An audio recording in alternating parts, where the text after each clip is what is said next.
Assalamualaikum warahmatullahi wabarakatuh. Hai soleh-solehah Grade 1, Grade 2, and Grade 3. How are you today?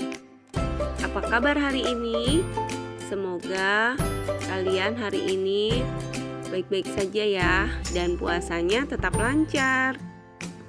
Welcome back to Ramadan Journal Day 24. Now it is about pray on the trip. Selamat berjumpa kembali di Ramadan Journal hari ke-24 tentang sholat di perjalanan. Kali ini Ustazah Sapti akan menjelaskan tentang apa dan bagaimana sholat di perjalanan serta syarat-syarat dilakukannya sholat di perjalanan. Tentu kalian ingin tahu ya, atau di antara kalian ada yang sudah tahu? Kita simak baik-baik ya. Sebelumnya mari kita baca basmalah. Let's say basmalah first. Bismillahirrahmanirrahim. Kalian tentu sudah tahu, salah satu kewajiban umat Islam ialah menunaikan sholat 5 waktu. We must do our prayer 5 times a day. Sholat ini tidak boleh ditinggalkan karena sifatnya wajib. Meskipun di tengah kesibukan dan berbagai aktivitas, ibadah ini harus tetap dilakukan ya. Begitu juga saat bepergian jauh dan berada di kendaraan. Sholat tidak menjadi penghalang untuk kita. Hal ini karena sholat bisa dikerjakan walau di tengah kendaraan. Begitu juga saat kita berlibur di luar ruangan atau misalnya di alam yang sulit menemukan tempat ibadah, sholat tetap bisa dilaksanakan ya. Namun lebih dahulu kita harus mengetahui tata cara sholat wajib yang disunahkan atau diajarkan oleh Rasulullah SAW. Nabi Muhammad SAW juga pernah menunaikan sholat di atas onta dan tidak menghadap kiblat. Dalam sebuah hadis, Jabir bin Abdullah radhiyallahu anhu mengatakan, Nabi Shallallahu Alaihi Wasallam melaksanakan sholat sunnah di atas kendaraan tanpa menghadap kiblat. Hadis riwayat Bukhari. Sebelum naik kendaraan, maka kita disunahkan untuk membaca doa ya. Yang pertama, doa ketika memulai perjalanan atau doa keluar rumah, lalu doa naik kendaraan. Bagaimana bunyinya? Doa keluar rumah? Ya, betul. Bismillahi tawakkaltu 'alallah la haula wala quwata illa billah. Lalu kita lanjutkan dengan doa naik kendaraan. Subhanallazi sakhkhara lana hadza wa ma kunna lahu mukrinina wa inna ila rabbina lamunqalibun. Amin.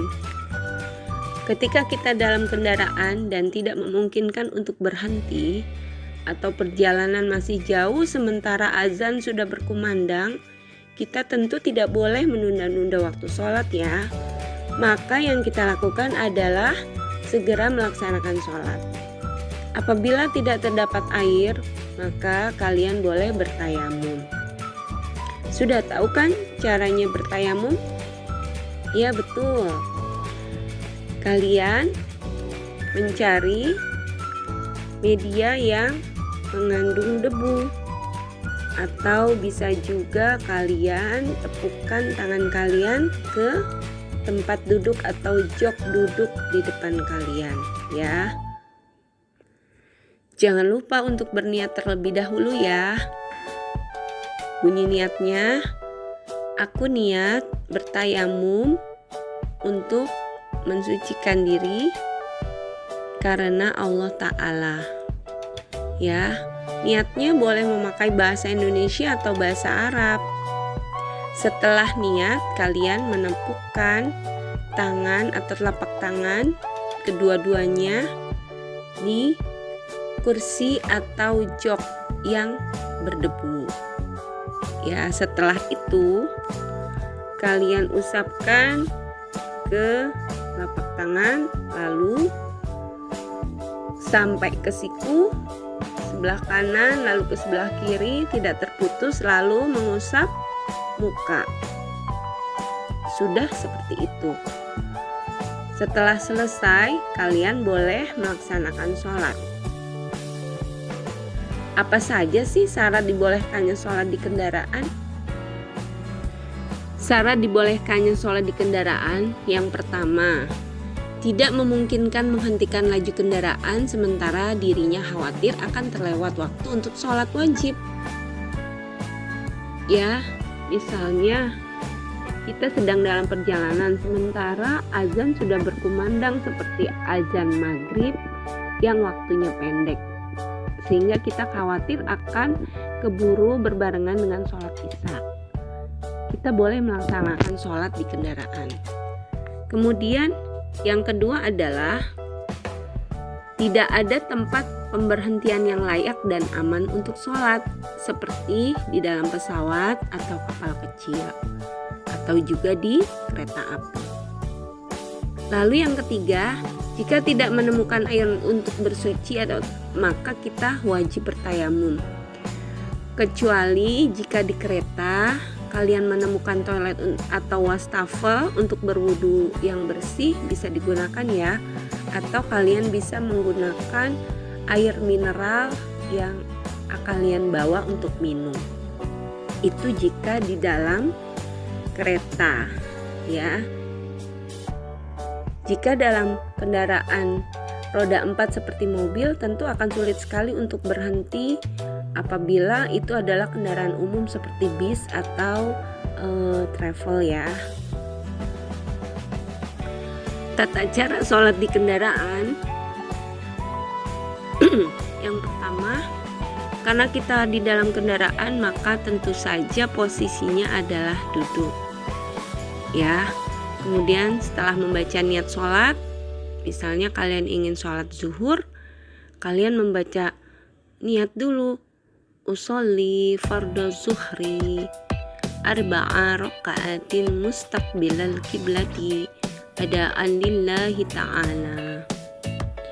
Maka setelah berniat, kalian mengucapkan takbiratul ihram atau bertakbir Allahu Akbar, kemudian tangannya bersedekap seperti layaknya sholat, ya. Lalu kita membaca doa iftitah, surat Al-Fatihah dan surat pendek yang dikehendaki. Ruku dilakukan dengan sedikit membungkukkan badan dan posisi duduk sambil berdoa ketika ruku. Begitu dilakukan selanjutnya ketika sujud, maka kita sujud dengan membungkukkan badan seperti ketika ruku, ya. Sholat ini jika kalian ingin melaksanakannya tepat waktu, maka dilaksanakan sesuai rakaat yang ditentukan atau yang telah diwajibkan. Gerakan selanjutnya adalah gerakan sama seperti ketika sholat, ya. Jadi yang berbeda hanyalah ketika kita ruku dan sujud, posisinya masih dalam keadaan duduk, yaitu dengan cara membungkukkan badan. Bagaimana ya jika perjalanan kita sangat jauh dan waktu sholat kita terbatas?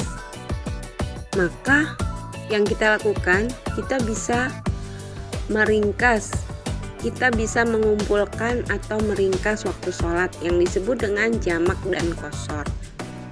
Tapi jamak dan qasar ini ada ketentuannya loh, jadi tidak sembarangan bisa dilakukan.